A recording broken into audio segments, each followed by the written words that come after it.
Hi this is Lakshman time science astrologer. Time சயின்ஸுங்கிற ஒரு புதுமையான ஒரு ஜோதிட முறையை உருவாக்கி அதன் வழியாக பலன்கள் சொல்லிகிட்டு இருக்கேன் கிட்டத்தட்ட 9 வருஷமாக. ஸோ நம்மளுடைய மெயின் அடிப்படையான விஷயம் என்னன்னு பார்த்தீங்கன்னா, ஜோதிடத்தை எந்த அளவுக்கு அறிவியலாக மாற்ற முடியுமா அப்படிங்கிறது தான் இதனுடைய ஒரே விஷயங்கள். ஸோ அப்போ நம்ம அதை நோக்கி தான் எப்போவுமே போயிட்டுருப்போம். பார்த்தீங்கன்னா, ஜோதிடத்தை ஒரு மனித இயல்புகளுக்கான அறிவியல் அப்படி தான் நம்ம இதை அணுகுறோம். இது வரைக்கும் மனித வாழ்க்கையை ப்ரெடிக்ட் பண்ணுறதுன்ற மாரி தான் ஜோதிடத்தை பார்த்துட்ருப்போம். வாழ்க்கையை ப்ரெடிக்ட் பண்ணுறதுங்கிறது நடக்காத காரியம். ஏன்னா வாழ்க்கை பல விஷயங்களுக்கு உட்பட்டது. மனதுக்கு உட்பட்டது கிடையாது. அதாவது ஜோதிடம்ங்கிறது மனது. நம்மளுடைய மனம் என்ன நினைக்குதுங்கிறது தான் ஜோதிடம். இப்போ நம்ம மனசு நினைக்கிறது எல்லாமே வாழ்க்கையில் நடந்துறது இல்லைங்கிறது எல்லாருக்குமே தெரியும் இல்லையா? அப்போது இந்த மனதை ஆளக்கூடிய கிரகங்கள் அதன் வழியாக வாழ்க்கையை சொல்லும் பொழுது, அது மனதிலிருந்து வரக்கூடிய ஒரு வாழ்க்கையை தான் சொல்ல முடியுமே ஒழிய, அதுவும் இந்த மனம் விரும்பக்கூடிய வாழ்க்கையை சொல்ல முடியுமே ஒழிய, உண்மையாக அந்த மனிதனுக்கான வாழ்க்கை என்னங்கிறத தீர்மானிக்க முடியவே முடியாது. அப்போது ஜோதிடம் தேவையா தேவையில்லையா? ஸோ ஜோதிடம் அப்பயும் தேவை இருக்குது. எங்கே தேவை இருக்குன்னு பார்த்தீங்கன்னா, நம்மளை நாம் உணர்றதுக்கு, நம்மளை நம்ம சரியாக புரிஞ்சுக்கிறதுக்கு ஜோதிடம் தேவையாக இருக்குது. இது ஆ ரொம்ப முக்கியம். ஏன் அப்படின்னு பார்த்தீங்கன்னா, நம்ம யாருன்னே நமக்கு தெரியாம தான் மத்த எல்லாரும் சேர்ந்து நம்மள ஒரு ஆ ஆளாளுக்கு தெரிஞ்சதெல்லாம் ஒண்ணு சொல்லி நம்மள ஒரு ஒரு விஷயமா மாத்திட்டு இருக்காங்க. எப்பவுமே மனிதன் தன்னளவிலயும் ஒரு குழப்பத்தில இருக்கான். மத்தவங்களையும் புரிஞ்சுக்க முடியாத குழப்பத்தில இருக்கான். இந்த 2 குழப்பத்தையும் தீர்க்கிறது தான் ஜோதிடத்துடைய ஒரே வேலையா நான் பார்க்குறேன். ஸோ முதல்ல ஜோதிடம்ங்கிறது மனிதனை முடிஞ்ச அளவுக்கு தன்னைத்தானே தன்னைத்தானே முழுசா புரிஞ்சுக்கிறதுக்கான ஒரு கருவி இது. அதே மாதிரி இத புரிஞ்சுக்கும் பொழுது, அதுக்கேத்த மாரி ஒரு மனிதனுக்கு தேவையான தீர்வுகளையோ, தேவையான அவனுடைய பிரச்சனைகள அணுகுற விதமே மாறி போயிடும். நம்ம ஒருத்தர் யாருன்னே தெரியாம நம்ம அவங்களுக்கு ஒரு தீர்வ சொல்லும் பொழுது, அது எவ்வளோ தூரம் சரியா இருக்கணும்னு அவசியமே இல்ல இல்லையா? ஸோ நம்ம ஜென்ரலா எல்லாருக்கும் சொல்றத ஒருத்தருக்கு சொல்ல முடியாது. அவங்களுக்கு என்ன வேணுங்கிறத புரிஞ்சுக்கிட்டு தான் அத சொல்லணும். அதே மாதிரி ஜோதிடம் அறிவியல் அப்படிங்கிறதுக்கான மிக முக்கியமான ஜோதிடம் அறிவியலா? நம்பிக்கையா? அப்படின்னு பார்த்தீங்கன்னா, அ ஜோதிடம் நெறைய பேர் அத நம்பிக்கை சார்ந்ததா தான் பார்க்குறாங்க. நான் இவங்கள நம்புறேன். அவங்க என்ன சொன்னாலும் நடக்கும்னு நம்புறேன். அதனால அத நான் பார்க்குறேன்ற மாரி. அதே சமயம் ஜோதிடத்தில ஒரு தெளிவான ஒரு அறிவியல் தன்மை இருக்கான்னா இருக்கு. இத நம்ம மருத்துவத்தோட சேர்த்து புரிஞ்சுக்கிட்டோம்னா நமக்கு ஈஸியா புரியும். மருத்துவங்கிறது பார்த்தீங்கன்னா, அதுவும் முழுமையான அறிவியல் கிடையாது. மருத்துவத்த குறைச்சு சொல்லணுங்கிறதுக்காக சொல்லல. மருத்துவத்துடைய இயல்பு அது. ஆ மனித வாழ்க்கையோடு சம்மந்தப்பட்ட நேரடியா சம்மந்தப்பட்ட விஷயங்கள். அதாவது அ பயாலஜி ஒரு உயிர் சம்மந்தப்பட்ட விஷயம்னு வந்துட்டாலே, அங்க அறிவியல்ங்கிறது இருக்காது. அறிவியல்ங்கிறத நம்ம எப்படி இப்போதைக்கு ரொம்ப சிம்பிளா புரிஞ்சுக்கலாம்னா, ஒரு மேத்தமேட்டிக்ஸ்ல இப்போ 1 + 2 = 3ங்கிறது எங்க போனாலும் அதுதான். அது மாறப்போறதே கிடையாது. அது திடீர்னு 1 + 2 = 4ன்னு மாறப்போறது கிடையாது. அதே மாதிரி இந்த கிரகம் இங்க இருந்தா இதுதான் விஷயம். இதுதான் நடக்கும். இதுதான் பலன். அப்படின்னு சொல்ல முடிஞ்சா, ஜோதிடமும் முழுமையான அறிவியலா மாறி போயிடும். ரைட்டுங்களா? ஸோ இது எப்படி அது மாரி நடக்குதா? அப்படிங்கிறத நம்ம பார்க்குறோம். அந்த மருத்துவத்த எப்படி எடுத்துக்கிறோம் அப்படின்னு பார்த்தீங்கன்னா, மருத்துவத்தில பார்த்தீங்கன்னா, அறிவியல் தன்மை ஒரு பகுதி இருக்கு. அறிவியல் அற்ற தன்மை ஒரு பகுதி இருக்கு. ஃபார் எக்ஸாம்பிள் ஆ இப்போ ஒரு உடம்பு அப்படின்னா, உடம்புல என்ன பகுதிகள் இருக்கு? அது எப்படி இயங்குது? அதனுடைய அடிப்படை தத்துவங்கள் என்ன? இது எல்லாமே பார்த்தீங்கன்னா, ரொம்ப ரொம்ப பியூரான ஒரு அறிவியல் தன்மை உள்ள ஒரு களமா தான் நான் பார்க்குறேன் மருத்துவத்தில. ஸோ கண்ணுனா என்ன வேலை செய்யும்? அதே மாரி காதுனா என்ன செய்யும்? மூளைனா என்ன செய்யும்? உடல் உறுப்புகள் ஒண்ணொண்ணும் என்னென்ன செய்யும்? கல்லீரல், மண்ணீரல் ஒண்ணொண்ணுக்குமான ஃபங்ஷனாலிட்டி ஒண்ணொண்ணும் அது அது எதற்காக இருக்கோ, அது அது வேலைய அது செய்யும். ஸோ இது எங்கேயுமே மாறப்போறதில்ல. அதே சமயம் மருத்துவத்தில பார்த்தீங்கன்னா, நெறைய நம்ம சொல்லுவாங்க. செகண்ட் ஒப்பீனியன் வாங்கினேன். ஒரு டாக்டர் சொல்லுவாங்க. அத கேட்டு இன்னொரு டாக்டர்ட்ட போவாங்க. 2 டாக்டரும் ஒரே தீர்வ சொல்லணும்னு அவசியம் இல்ல. சில நேரம் ஒரே தீர்வும் சொல்லுவாங்க. சில நேரம் மாத்தியும் சொல்லுவாங்க. ஒருத்தர் ஆப்ரேஷன் பண்ணணும்னு சொல்லுவாரு. ஒருத்தர் வேணான்னு சொல்லுவாரு. இது எல்லாமே அவங்கவங்களுடைய அனுபவத்த பொறுத்து, அவங்கவங்க அந்த வியாதிய அணுகுற தன்மைய பொறுத்து மாறும். இவ்வளோ தூரம் ஒரே சிஸ்டமேட்டிக்கா படிக்கிற நான் சொல்ற ஆங்கில மருத்துவத்தையே எடுத்துக்கோங்க. ஒரே சிஸ்டம் படிக்கிறாங்க. டாப் டூ பாட்டம் அவர் 5, 6 வருஷம் படிக்கிறாங்க. அதுதான் பிராக்டிஸும் பண்றாங்க. பட் அதே சமயம் 2 பேருடைய இது மாறும். இது தப்புன்னுலாம் சொல்ல முடியாது. இது என்னன்னு கேட்டீங்கன்னா, அந்தந்த ஒரு மனிதன நம்ம வந்து அணுகும்போது ரொம்ப மிஷின் மாரி அணுக முடியாது. ஒரு மிஷின் தான் சொல்லலாம். இந்த மிஷின் வந்து இங்க ஆன் பண்ணா இப்படி வேலை செய்யும், இப்படி இது பண்ணும்னு சொல்லிட்டு. இது வந்து என்னுடைய மருத்துவ நண்பர்களே சொன்னது தான். அதாவது ஒரு வியாதி வருதுன்னா, தலை சுத்தல் வருதுன்னா, தலை சுத்தல் எதனால வருதுங்கிறது வந்து 1000 காரணங்கள் இருக்கலாம். எனக்கு போன மாசம் தலை சுத்தல் வந்தது.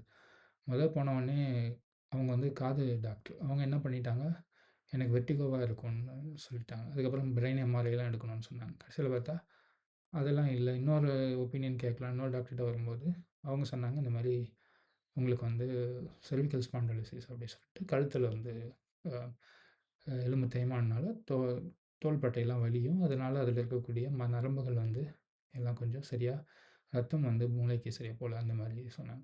ஸோ, இப்போ வந்து இது 2மே பார்த்தீங்கன்னா, வெவ்வேறு விஷயங்கள். ஒரே சிம்ப்டம் தான் நம்ம சொல்றோம்.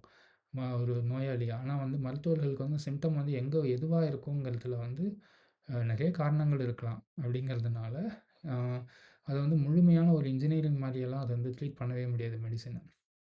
ஸோ, அங்க வந்து அது வந்து ஒரு அறிவியல் அற்ற தன்மைய உருவாக்குது. இதில நீங்க வந்து அறிவியல் அற்றது அப்படின்னா வந்து கீழ்மையானதுங்கிற ஒரு மனநிலை நம்ப தமிழ் சமூகத்துல மெயினா இருக்கு.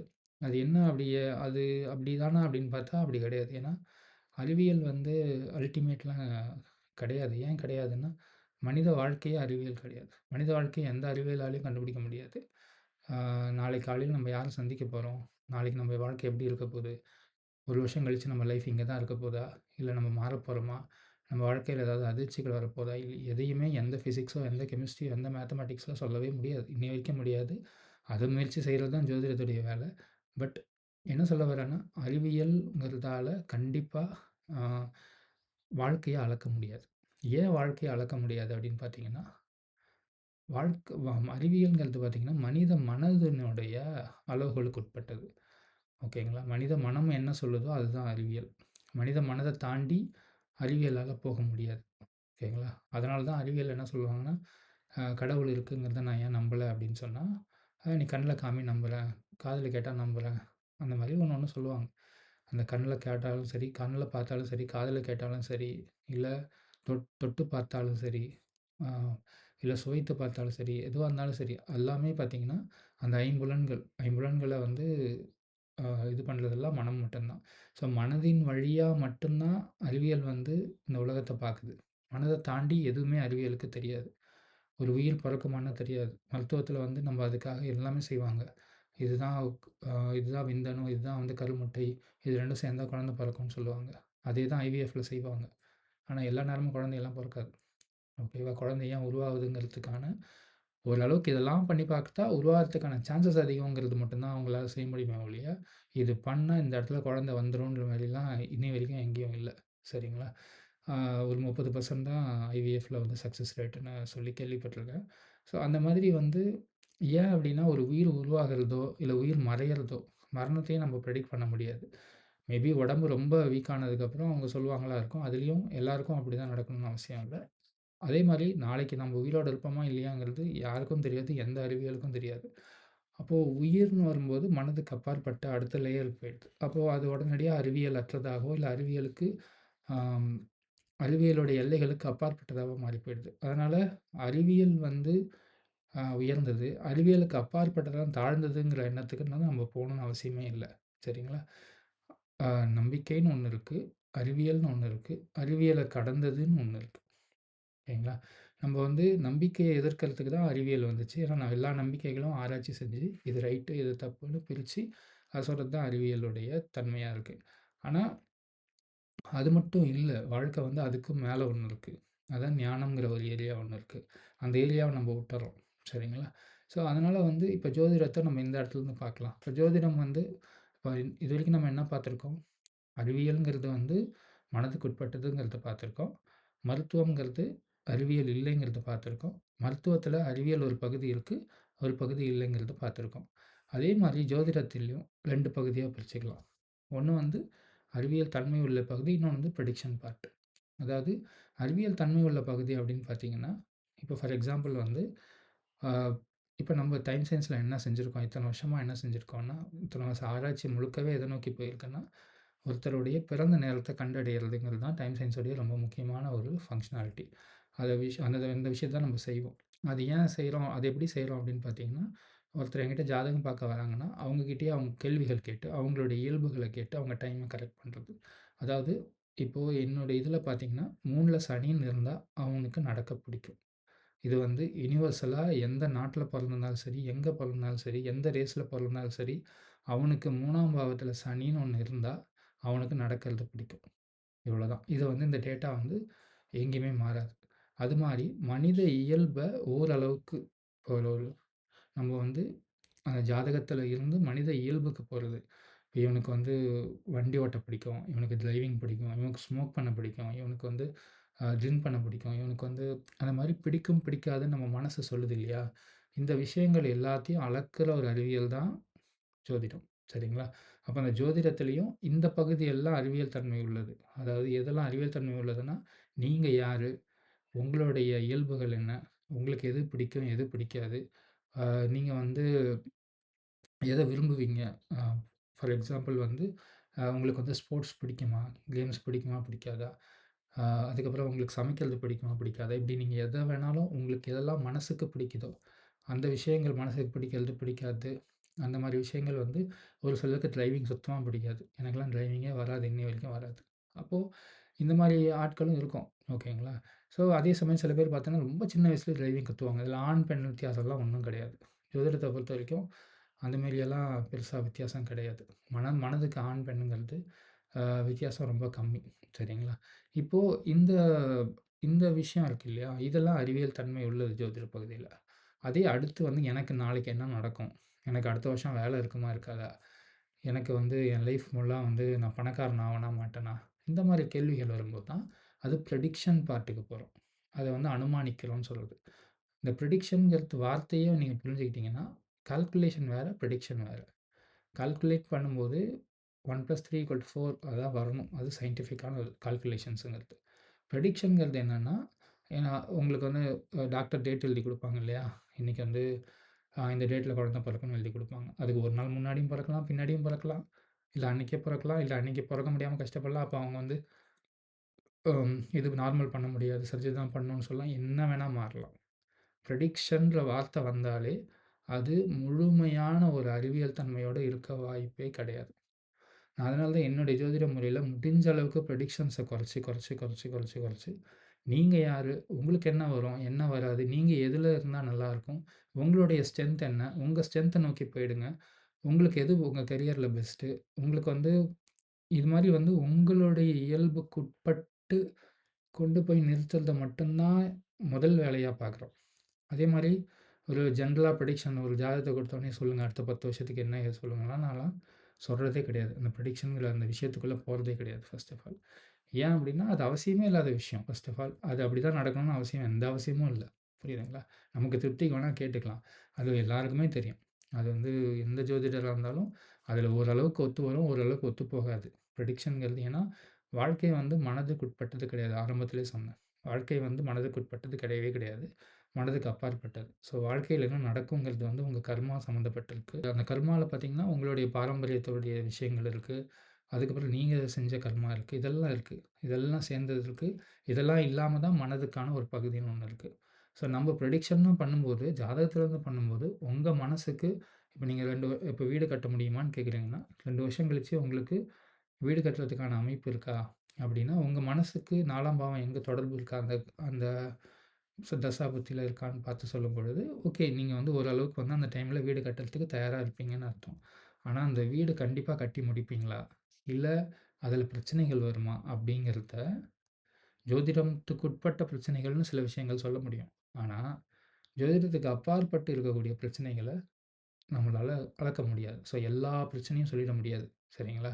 அப்போ எது ஜோதிடர்கள் என்ன சொன்னாலும் சரி, எந்த ப்ரிடிக்ஷனா இருந்தாலும் சரி, அத நீங்க வந்து அது உங்க மனசுக்கு உங்களுக்கு நீங்க அத முயற்சி செய்ய போறீங்க. அது அது வந்து உங்க உங்க முயற்சிகள் இப்ப நீங்க ஃபார் எக்ஸாம்பிள் வீடு கட்டணும்னு நெனைக்கிறீங்க.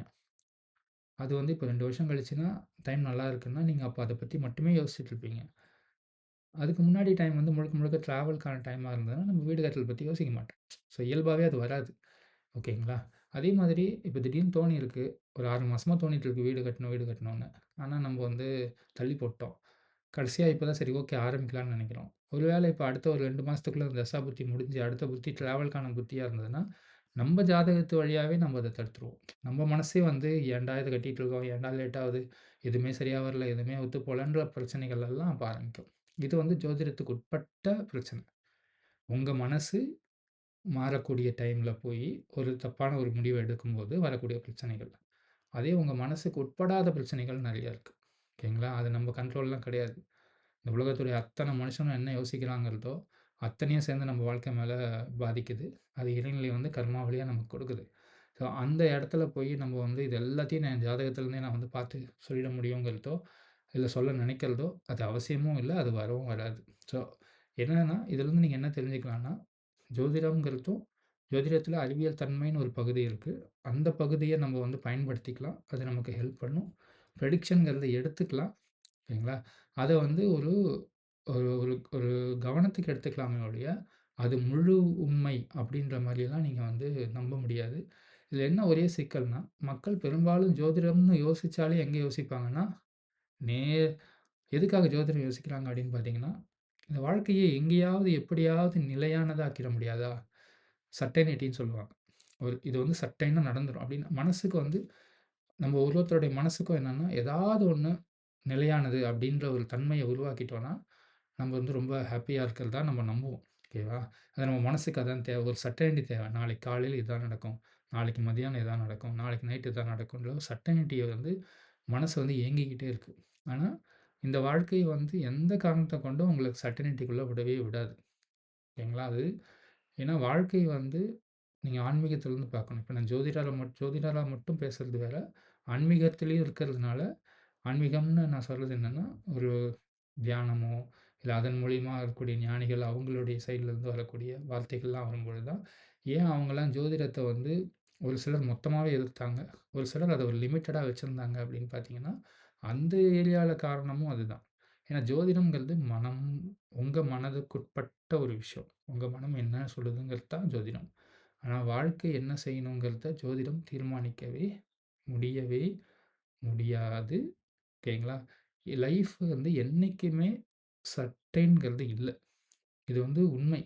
இந்த உண்மைய நீங்க புரிஞ்சுக்கிட்டீங்கன்னா, வாழ்க்கை மேல இருக்க எதிர்பார்ப்புகள குறைச்சுக்கிட்டு, இப்ப ஜோதிடமே நீங்க பார்த்தாலும், அத ஓரளவுக்கு நீங்க பயன்படுத்திக்கிட்டு, மிச்சத்துக்கு அத எதிர்கொள்றதுக்கான நீங்க தயார் நிலையில இருப்பீங்க.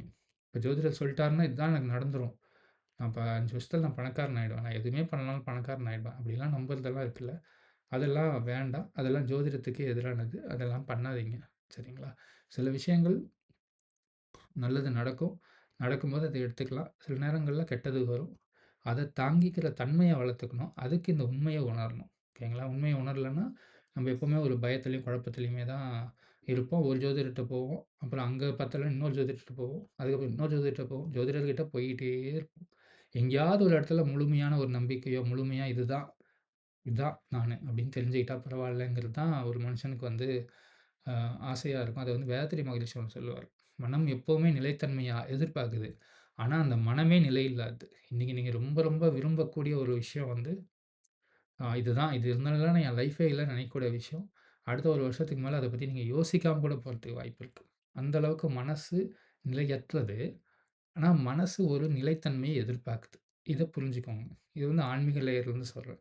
ஸோ ஓவராலா சொல்லணும்னா, ஜோதிடம் வந்து அறிவியலா அப்படின்னு பார்த்தா, ஜோதிடத்துடைய ஒரு பகுதி அறிவியல் தான். அதில எந்த சந்தேகமும் இல்ல.